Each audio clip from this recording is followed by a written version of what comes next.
Hello, and welcome to tonight's episode of A Seat at the Table. It's political. We've got a lot of panelists with us tonight to discuss some very important topics. Our big goal for anyone watching tonight is to get a better understanding of the importance in participating in your local and national elections, as well as learn a little bit more about how politics works and how policy really affects everyday life for each and every one of us. So we are going to go ahead and bring in our panelists now, hopefully. All right, welcome, Wes. How are you doing? You're on mute. There we go now. Yeah. Hey, I'm doing wonderful. Thank you. How you doing, Clayton? I'm doing great. So you are the chair of the Orange County Democratic Party? Correct. Yep. I'm the chair of the Orange County Democratic Party. So basically, it's my job to make sure that the Democrats here in Orange County are empowered with the knowledge that they need to go and vote, and then making sure that we provide good quality candidates for them to vote on once they get up there. Excellent. And just to confirm, he, him, his pronouns? He, him, his, yes. Excellent. Welcome, Ricardo. Ricardo is joining us as the co-director with Del Ambiente. And he, him, his pronouns, correct, Ricardo? Correct, Clayton. And you want to tell us a little bit about Del Ambiente? Yeah, we're a community volunteer-led group, and we're focusing on the holistic development of the Puerto Rican LGBTQ community here in Florida. fantastic. Hello, welcome, Michele. How are you doing tonight? Can you hear me? Yes. Perfect. Hi, how are you? Doing great. So, Michele, you're the representative-elect for House District 70. She, her pronouns, thank you. Where is House District 70? House District 70 is in South Pinellas, Manatee, North Sarasota, and Hillsborough counties. So it's a rather large district. That's awesome.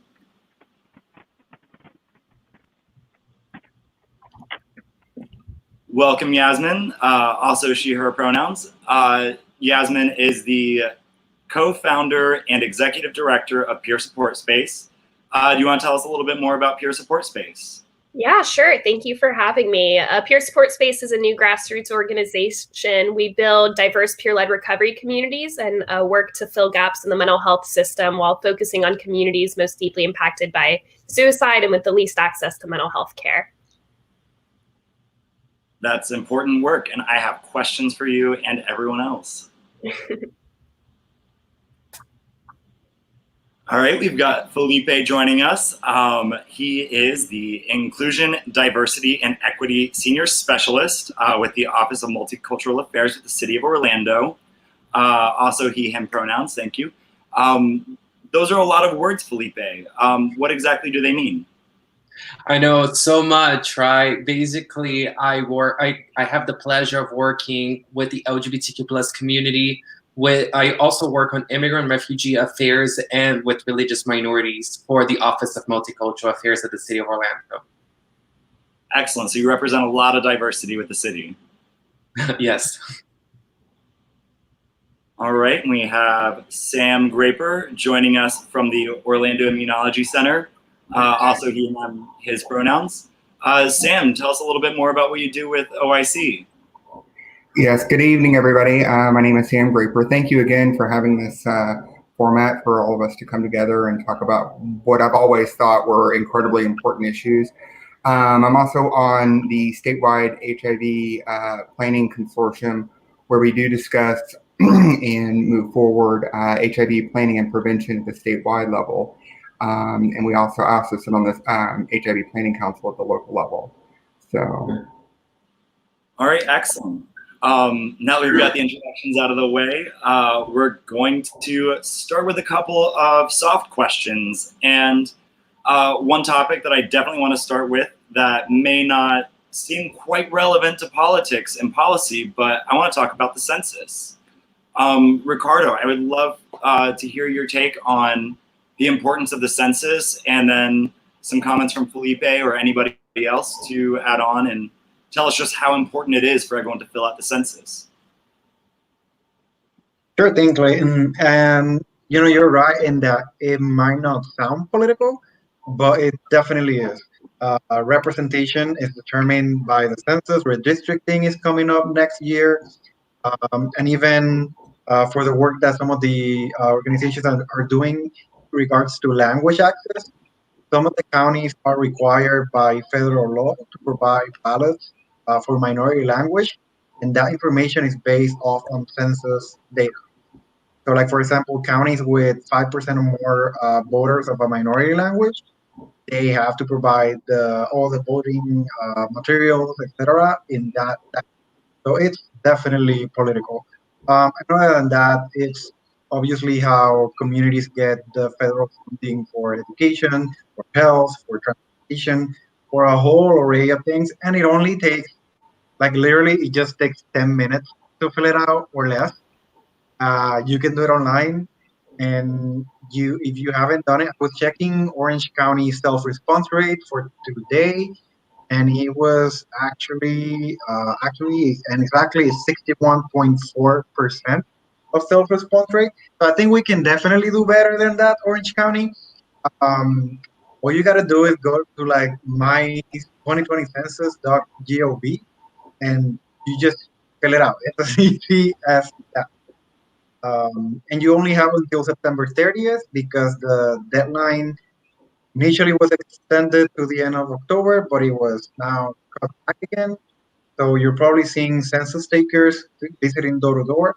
But if you prefer to not have like contact with anyone, particularly now because of COVID, then just go online or you can do it by the phone. It's very simple to do. So Felipe, at the city level, how does the information gathered from the census actually affect city initiatives or other areas within the city? Well, it determines a lot of the decisions that we make when it comes to resources, like Ricardo mentioned, also with language access, that's a huge issue. And we use the census data to determine which languages we will translate materials to. But I would say this, that what we have learned with COVID-19 is that our community needs resources more than ever. And federal funding will be essential for us to get out of the current moment that we're in. And the only way we'll be able to get these resources to these communities, to our community, to our neighborhoods, to the places where we live, is if you take 10 minutes of your life that will literally determine the next 10 years of our community. Do that today. Go to the census2020.gov tonight and answer the census. And I'll say one more thing about the census. I don't know if I'm sounding a little too passionate about it. It is really important for us to have the correct number of people counted, so we have the right representation in the U.S. Congress. This is another seat in the U.S. Congress that's literally on the table for Florida. And if we don't take the time to do this important task that will only take 10 minutes, we might not have the representation that we deserve in Washington, D.C. And so I'll give you an example. College Park, which is a neighborhood here in Orlando, I checked yesterday, we only have 55% of the people who live in College Park answer the census at this point. So we're really behind. We really need everybody to help and go ahead and answer the census. Wes, I saw you nodding your head very vigorously. I feel like you had something you wanted to add. Yeah, absolutely. So representation is key, and we kind of have talked about this. We have the ability. Florida has the ability to pick up 1, potentially 2 congressional seats. One of those most likely will be in Orange County, so we can go from having 4 members of Congress to 5 members of Congress representing us. This also sets the table for the state House of Representatives. So we could have potentially a 10th state rep representing Orange County or a 4th state senator. This is all done, as we talked about, in the 2021 session. So that only reinforces how important this election is. And the people who design the maps are your state reps and your state senators. So when you're going to vote, yes, we all want to vote for our presidential candidate, Joe Biden, for me, obviously. But going down to those state Senate and those state House races are just as important because they will determine how these districts are set up.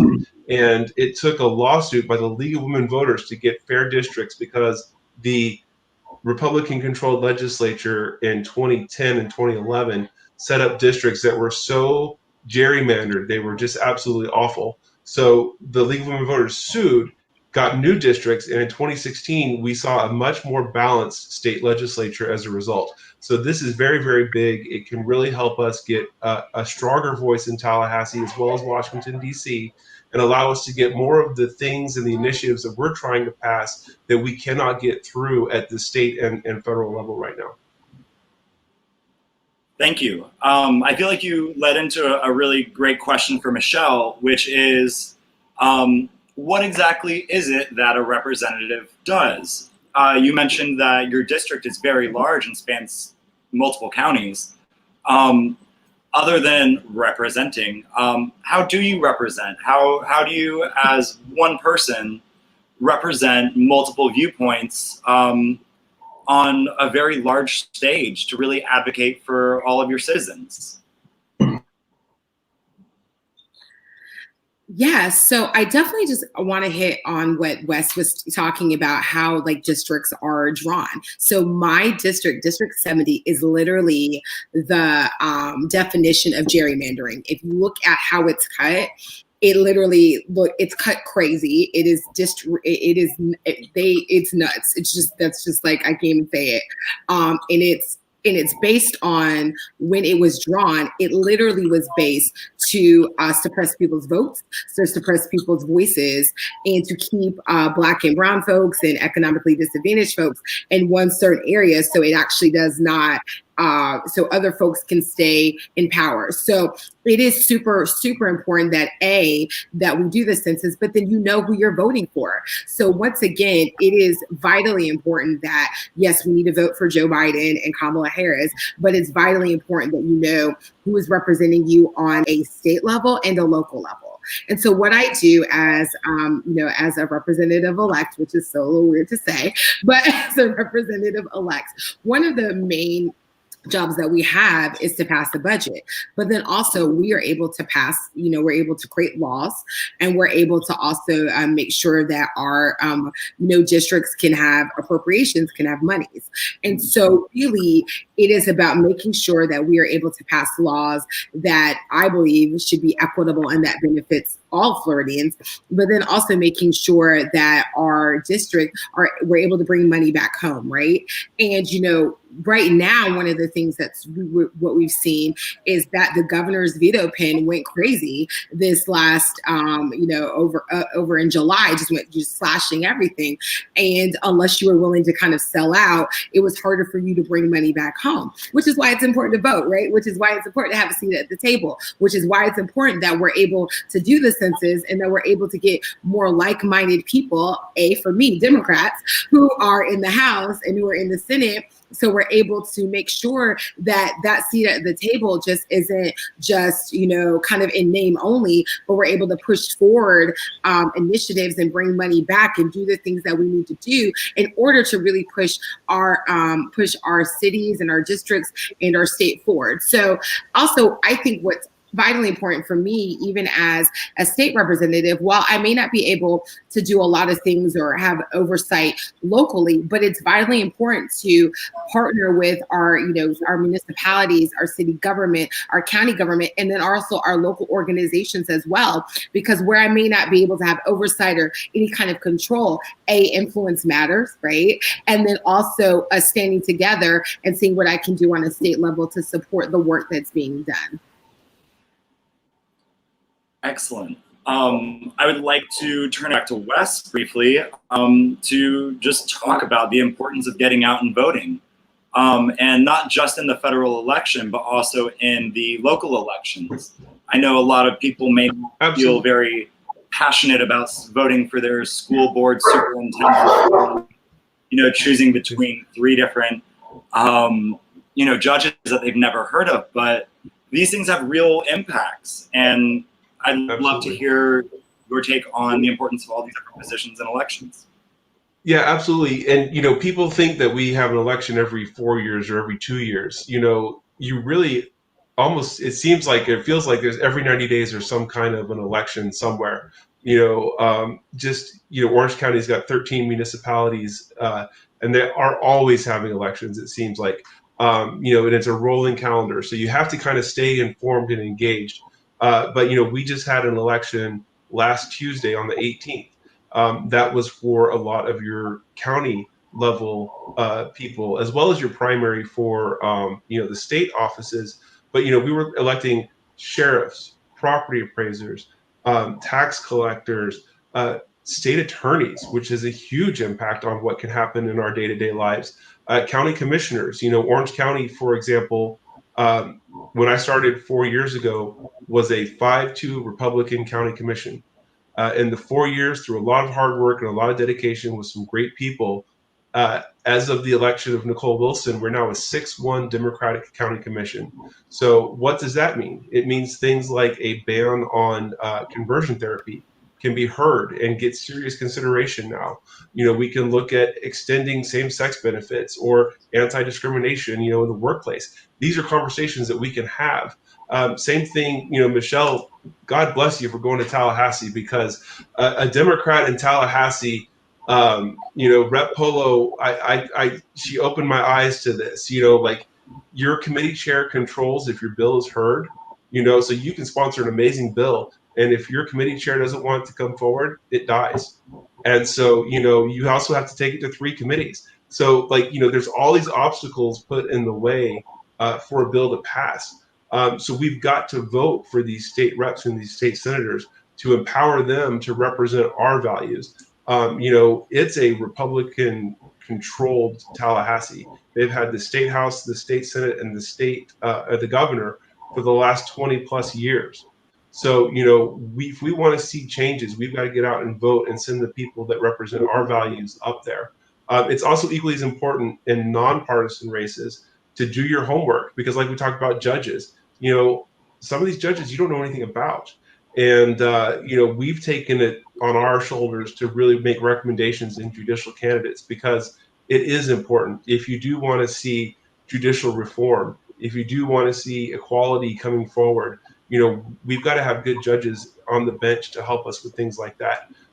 So, we're working hard to make sure that we can educate the voters, but ultimately the voters have to take it on themselves to remember to go vote. And, your supervisor of elections website has all that information. You can always find it. It's your county supervisor of elections. You can Google it, and it'll give you the upcoming election dates and if you're eligible to vote. But yeah, always check and make sure you're not missing something, because we need you at all levels to participate. Thank you. I would like to move to Sam Graper. With your role in Orlando Immunology Center and your knowledge of healthcare more broadly than, let's say, anybody else in this, but we keep hearing the topic of universal healthcare being brought up, and to me, I understand generally what they're trying to say, but it almost seems like a buzzword, and there's always a different interpretation of what that means, what kind of an impact that can have on other people. But let's start with what exactly is universal healthcare? Why is it a hot button issue? And is it going to be, could it be a good thing or end up being a bad thing for everybody in the nation, honestly? It is a hot button issue. And I think what we're really talking about is, access to affordable healthcare for all. And every other modern industrialized nation has easy access to all their citizens.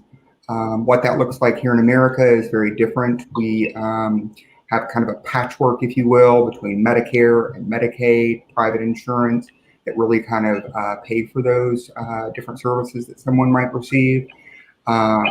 There are a lot of different factors that go into it, but essentially what we're really talking about, like with universal healthcare, is someone's unfettered access to healthcare. If they need preventative care, whether it be pre-exposure prophylactic, whether it be birth control, something like that, any of those things that they're able to go on and do, or even just some, cancer screenings, so that they don't have to wait until, something gets so bad that they actually have to go to the ER.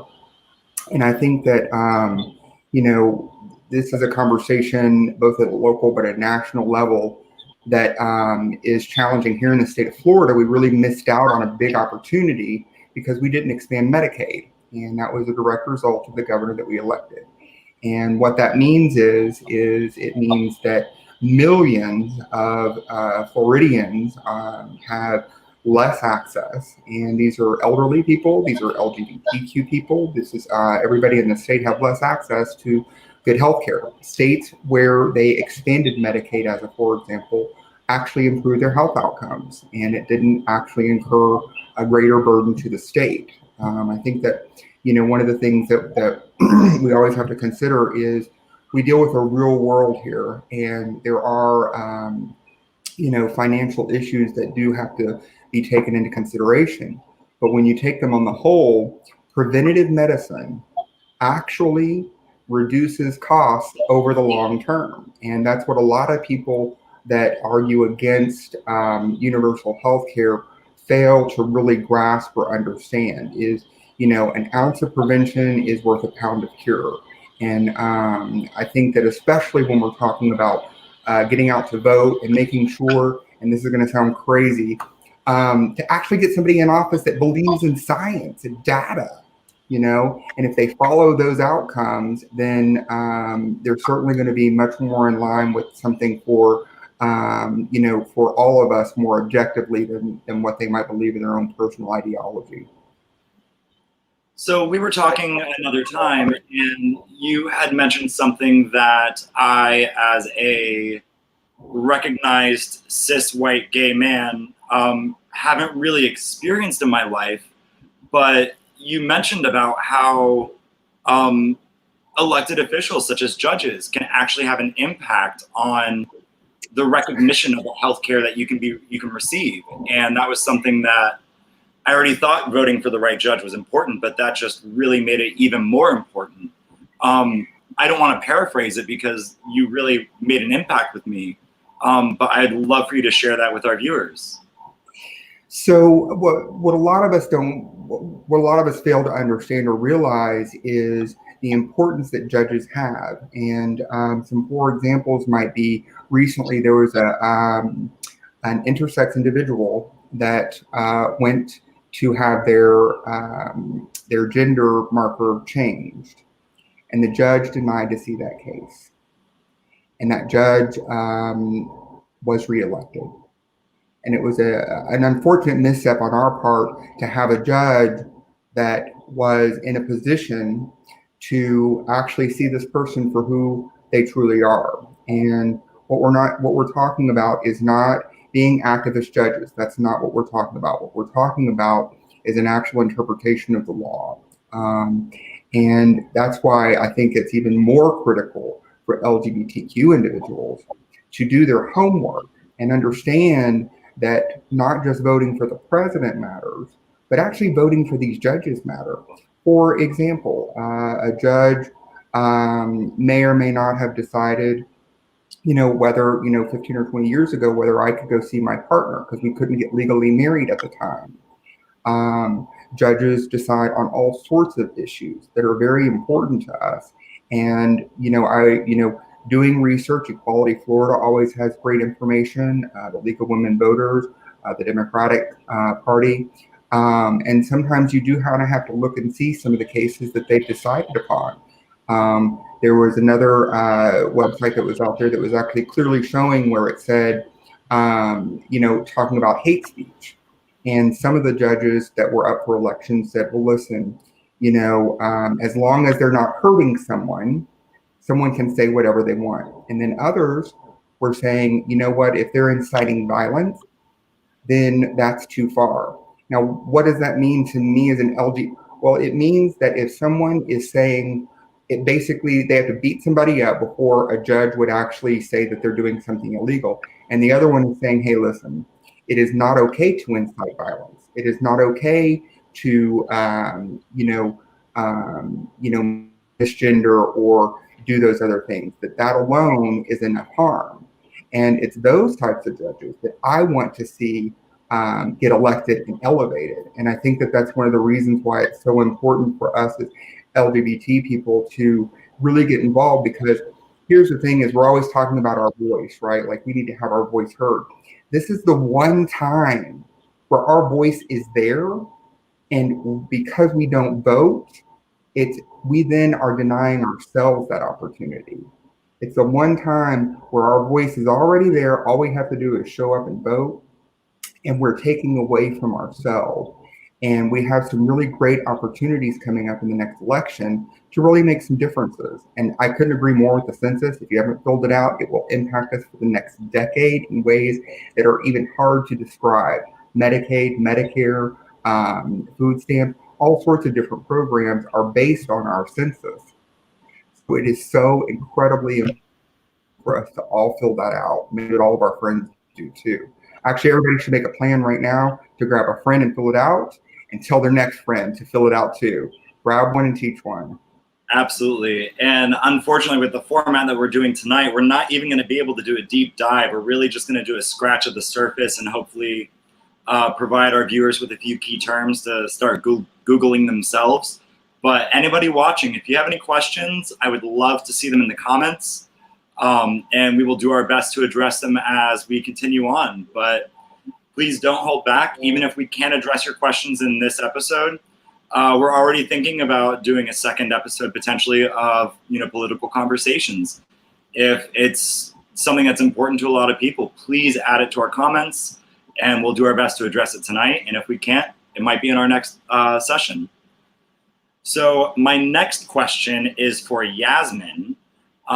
So peer support space falls within this very gray area of between hospitalization and essentially counseling. You really fill a gap that gets ignored, and I feel like I don't ever recognize anything in policy or in any kind of a candidate's platform about proper preventative measures. And is that where you come in with peer support space? Yeah, absolutely. Peer support space exists because there are gaps in our mental health system. Mental illness aside, we all have mental health, and mental health is so important. I do hear politicians make blanket statements of, I support mental health, but I don't see the policy and the funding to back that up.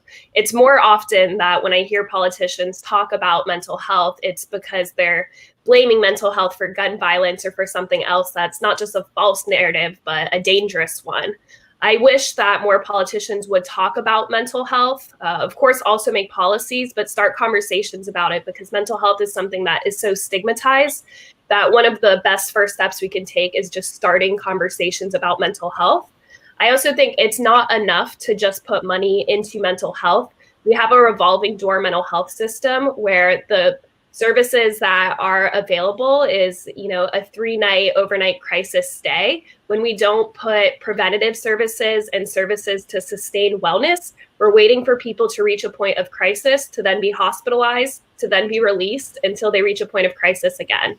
So it's really important that we look at these alternative, communal care, mutual aid, peer services, things that do provide preventative care before people reach a point of crisis, and things that are going to provide a support system and sustain wellness after a point of crisis.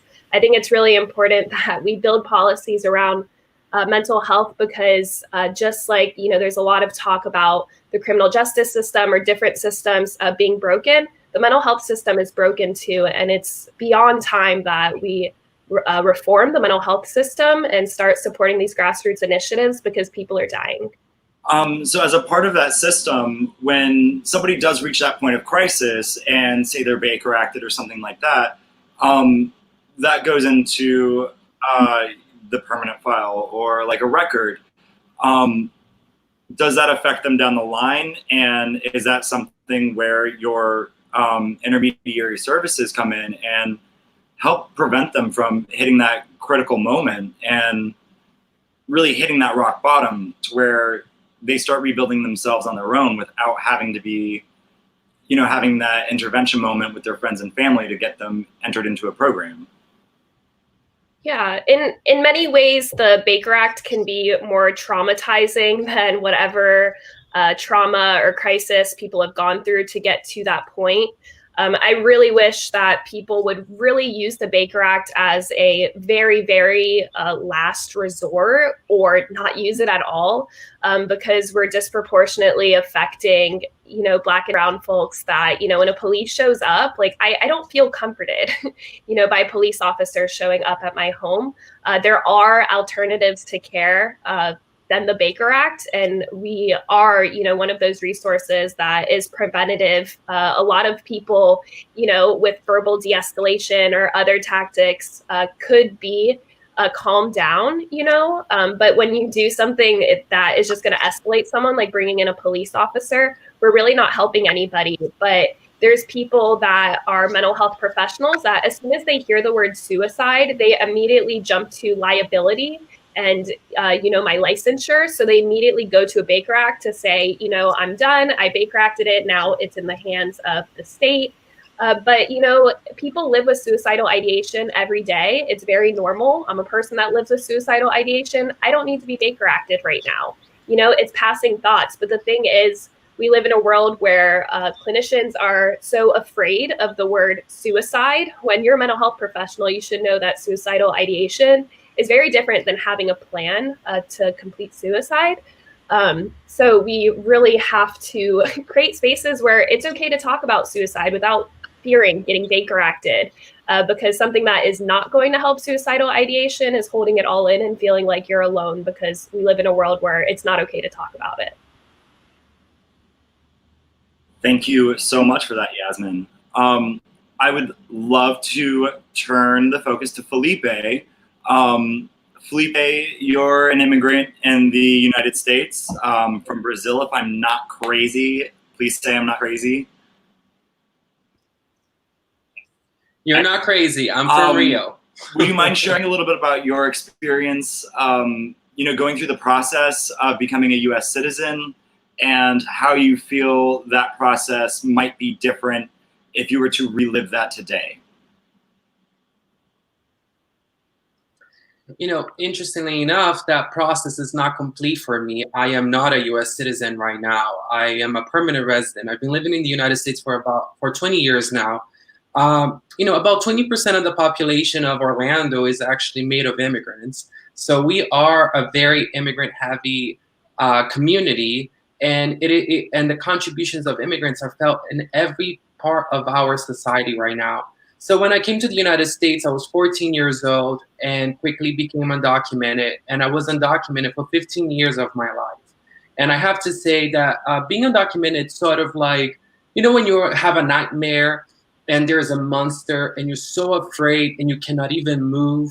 This is literally what it is like to be afraid every time you get out of your house and not knowing if all of your dreams are going to be shattered forever just by a deportation and by being detained in a detention center. That, let me quickly remove that word, because detention centers are prisons for immigrants. And in the last few years, there has been an increase in xenophobia in our country. And it is time for us to change these policies, because truly the truth is that we are a country built in the backs of many people from all over the world, including Native Americans that were here first, people who were enslaved and then freed, and our continuous fight to truly live in a free country will only be finally realized when all of us are free, including immigrants. Ricardo, I know a lot of the work that you do with your organization is working for justice for Puerto Ricans and other communities. Can you share with us about some of the stories that you've seen and how they've struggled really to build a life here? Yeah, Clayton. So as we probably know, Central Florida has become one of the, I don't want to say the word premier, but premier destination for folks who are leaving from Puerto Rico, whether for financial health or education or any other reason. So our Puerto Rican population is growing quite rapidly here in Central Florida and Florida as a whole. There's over 1.2 million Puerto Ricans now in the state. And that comes with great amount of power, which is something that you can see by the different parties and the different organizations speaking out the Puerto Rican community in terms of election participation, getting them registered to vote, because of Puerto Ricans being U.S. citizens and how relatively simple, by a couple of days living here, you can pretty much register to vote. So there's that, but then there is also the fact that a lot of our communities are coming here because of a need, because Puerto Rico is in dire financial troubles right now, and there's a lot of professionals who are not being able to find a job that affords them a living wage, and who are coming over, and that brings the difficulties of not understanding the language, not having a license to practice the job that they were able to practice back in Puerto Rico, because there isn't like reciprocity, specific jobs. And I know that at some point after Hurricane Maria, there was a waiver for some jobs, so folks will be able to reintegrate into their workforce. But right now, there's obviously housing issues, which not only affects the Puerto Rican community, but affects just about everybody living in Central Florida. Rents are just skyrocketing. Everything is going up except for wages. So there are so many layers that make up that experience of moving from another country or even another state and establishing yourself here in Florida without having all the necessary resources to do so. Definitely. Felipe, you had another comment you wanted to add on? Sure. I just wanted to make sure that there is a misconception that immigration is a Latino issue, but it really truly is more that, I mean, there are immigrants from all over the world in our country and in our community. One of the biggest communities here in Orlando is the Haitian community. And it's important to notate that and to make sure that we acknowledge that. And I also wanted to remind everybody that when you answer the US Census, your information will never be turned over to immigration. And I know this is a great fear in the immigrant community. And I just wanted to make sure that I got to say that also. And again, please answer the census. I'm sorry, what's the website for the census again? Census2020.gov. All right. All right. Thank you so much for that clarification, Felipe. I definitely wanted to make sure we included the broader community. So I've got a couple more broad stroke questions. Michele, what is at stake at this election? You've got a ton of individuals and citizens that you're representing. What is at stake for your district? I mean, I think everything is at stake. I mean, and I don't think that is overstating it. I think that we are in a position right now, folks are trying to figure out how they are going to feed their families, how they're going to survive from day to day. We are in a position where there is no plan with regard to education and how we are going to make sure our students and teachers are safe in schools. We don't have an answer to the pandemic. It is so much that's at stake. We have folks, Black and brown lives and, you know, LGBTQ plus lives in the intersections. And those intersections people are, you know, getting shot and killed in the streets by law enforcement. And we don't have any real leadership on that, even on a national and state level.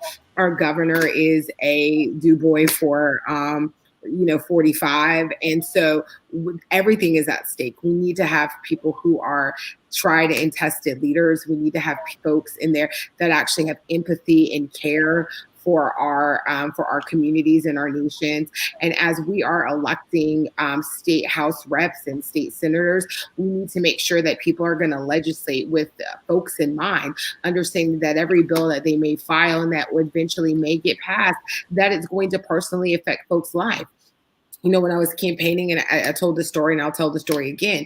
I represented the family of Marquise McLaughlin, a young Black man that was shot and killed in a parking lot, and his killer, who was a white man, was able to walk away for 25 days and not be arrested based on the stand your ground law.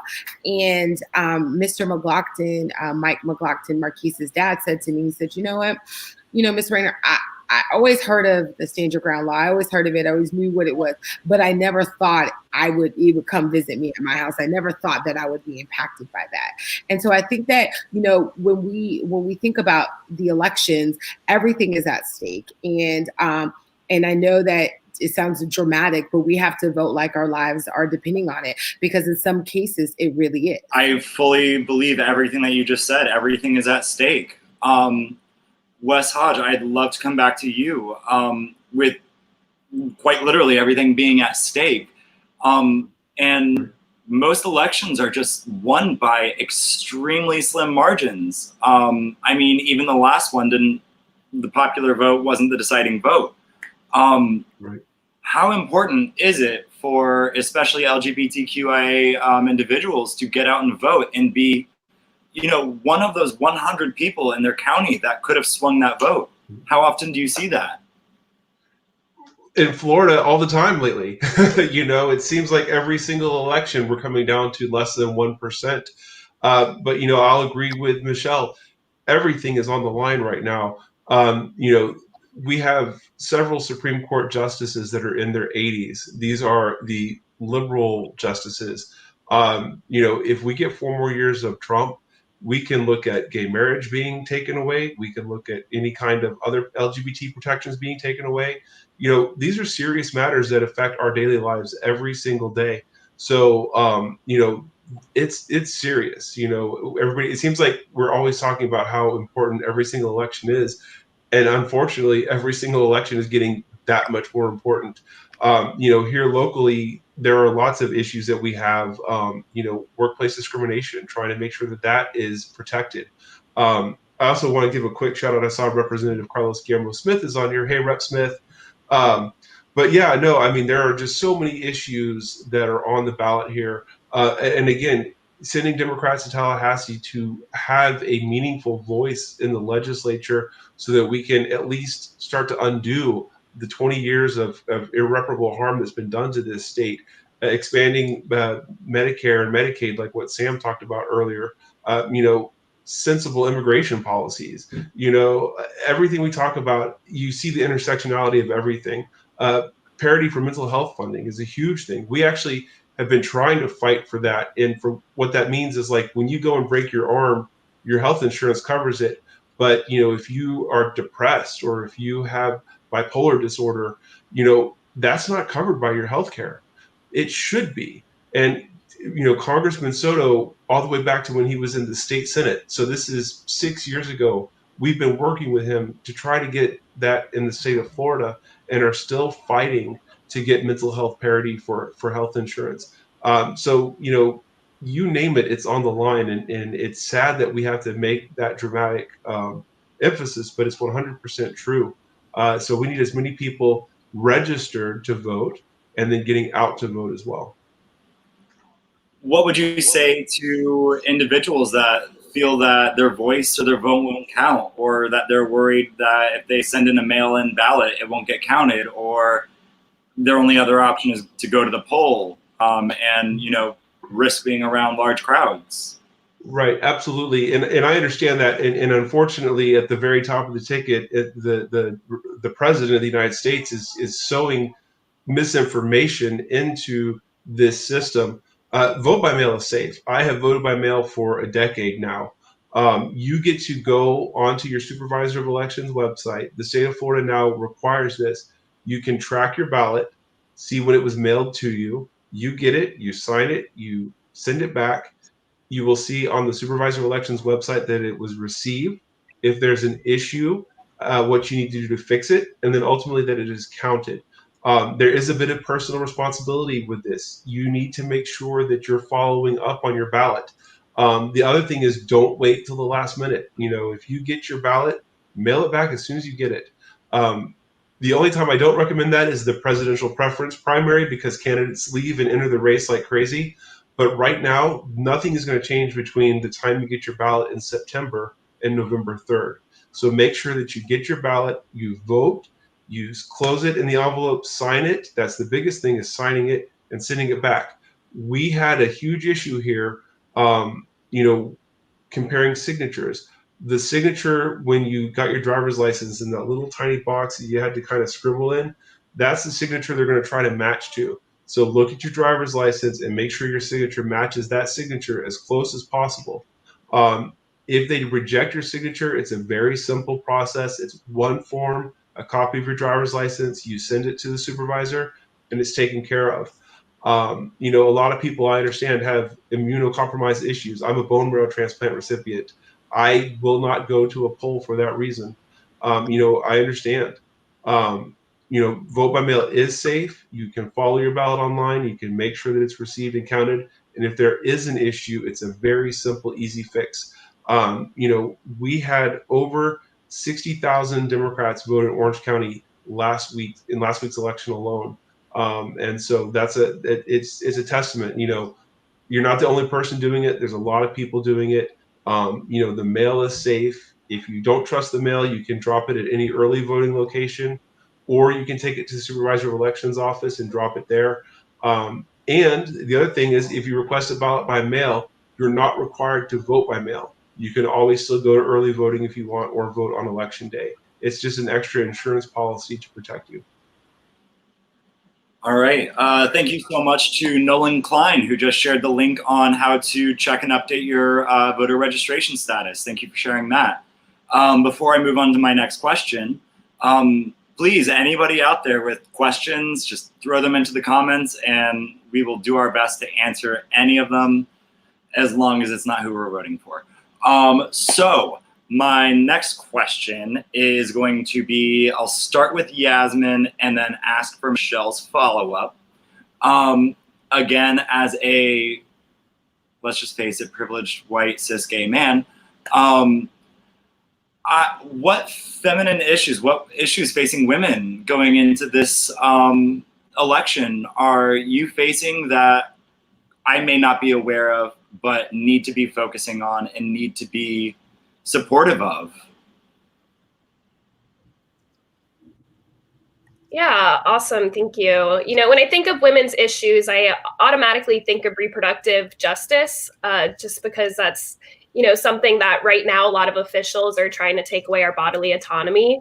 And the reality is people are going to have abortions, whether it's legal or not.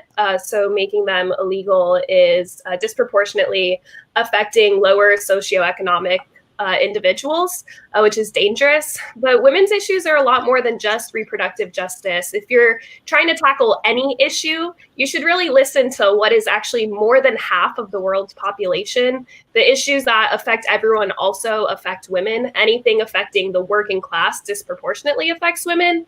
Women, trans women included, Black and brown women included, are also disproportionately affected when it comes to issues such as access to equal opportunity, equal pay, domestic violence, reproductive health. When policies don't include women, they directly hurt women. And they also give a message to society that the way we treat women is okay. The way some politicians are talking about women, it's not okay. It gives a moral okay to society when it's just not okay. We are seeing more women in positions of power, which I love to see. But it's not fair that, we've seen these women have to work harder than their male counterparts to be taken seriously, which is something women just continually have to deal with. So we need things in place to bring equality for all people, men, women, and all women included.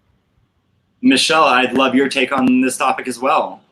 Yeah, so I have done a lot of work around reproductive justice, specifically when we think about access to abortions for women of color, specifically Black women.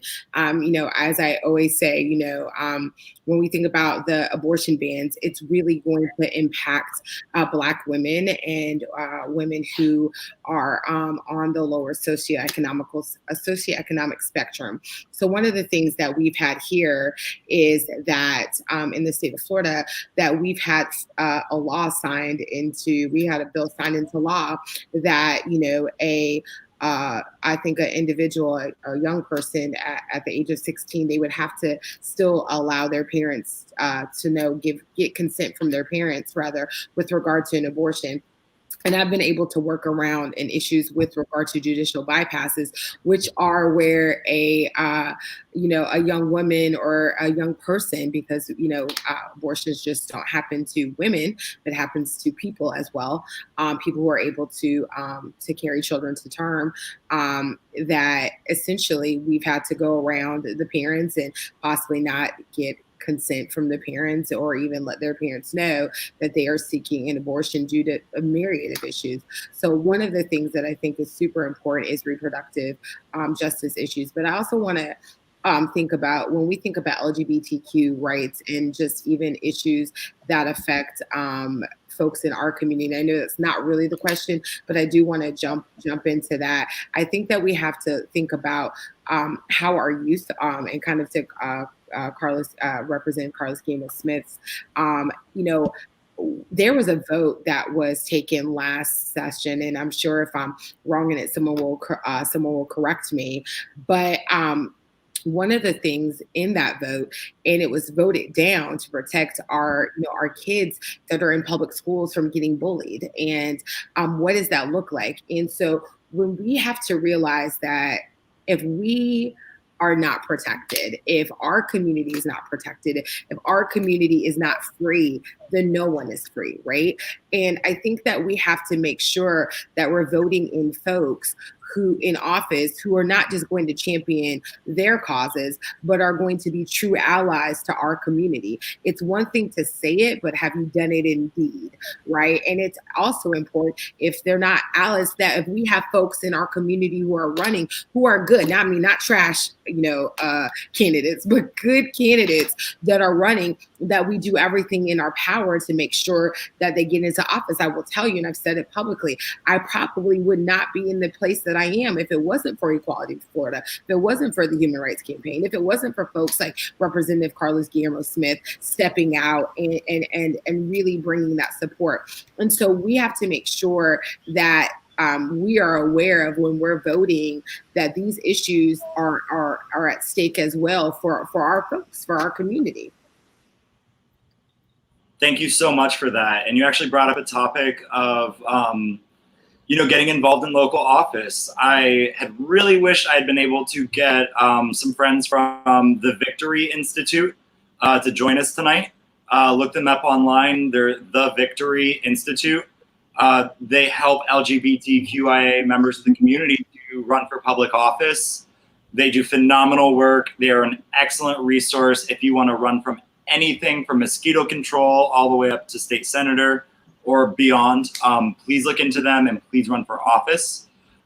We got a question from Carlos Guillermo Smith, and it is something I was already thinking about asking Sam.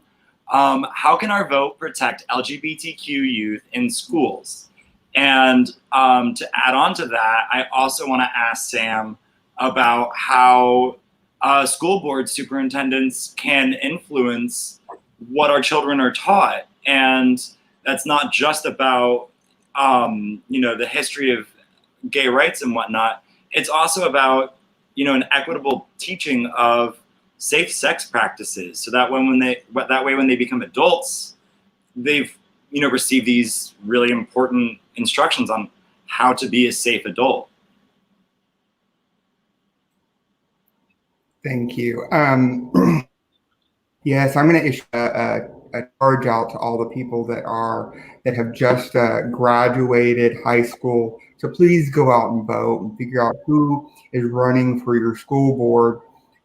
Those are the individuals that get to decide what you are educated on. And it kind of sounds weird, but the reality is that an education in Florida might look very different than it does in Texas, might look very different than it does in California.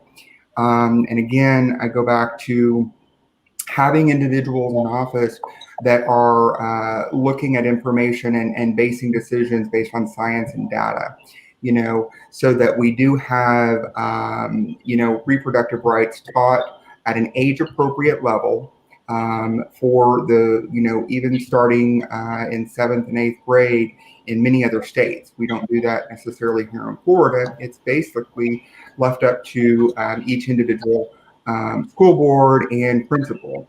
And if you look at, some of the candidates that actually just ran here in Central Florida, we had some really good candidates that really understood LGBT issues, both education, and would have been great candidates, but we didn't get enough people out to vote for them. And it was a missed opportunity. So I think like anytime we're thinking about this, and it's about basically getting individuals in place, whether it be at the school board level, at the judge level, at the state level, that can look at this and understand that it's not just about the issue they're talking about. It's super important. And in talking about criminal justice, really quickly, we completely voted in felons to be able to go and vote, former felons that had served their time. Perfect example of how having individuals voted in place our state legislature kept putting barriers for them to be able to vote. That's why I think it's so important to make sure that we get good people in our state representative positions, so that when the will of the people literally said, let these individuals vote, and then our House and Senate said no. That's why, I'm so happy I see Carlos Guillermo Smith. I love my representative, Anna Escamani, to get people in place that are going to fully understand these issues. And, here's the thing is I saw somebody's question was, how do I know, what do I say to somebody? My vote doesn't matter. This is the one time, again, our vote is already out there. What they're counting on is for us to not go and vote. Elections are not won by millions and billions of people. They're won by 0.25%, literally, a 1% margin. And if we as a community galvanize and really push out and get out the vote, then we get to choose who our elected officials are. And this will have a long impact on all of our lives. When they say that everything is at stake, it literally is. Everything is at stake. It's ours to either win or lose. And that's what I think is so kind of fun about elections, is that what they're counting on is for us to not vote. But if we actually do the opposite and get out and vote, we actually get to have a lot of people in place that really understand LGBTQ issues and also just human issues.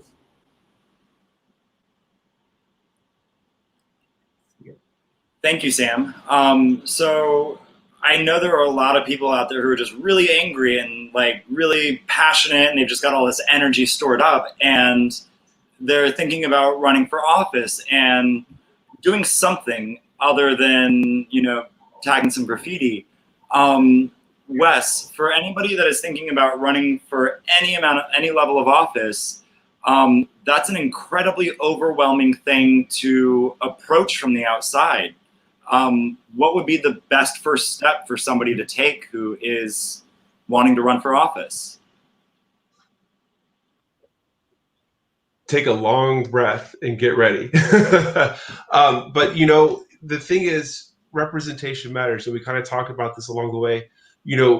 Look at President Obama. He ran. After 2008, we had an influx of Black and brown candidates in this country. Look at Hillary Clinton running in 2016. In 2018, we had a pink wave sweep across this country.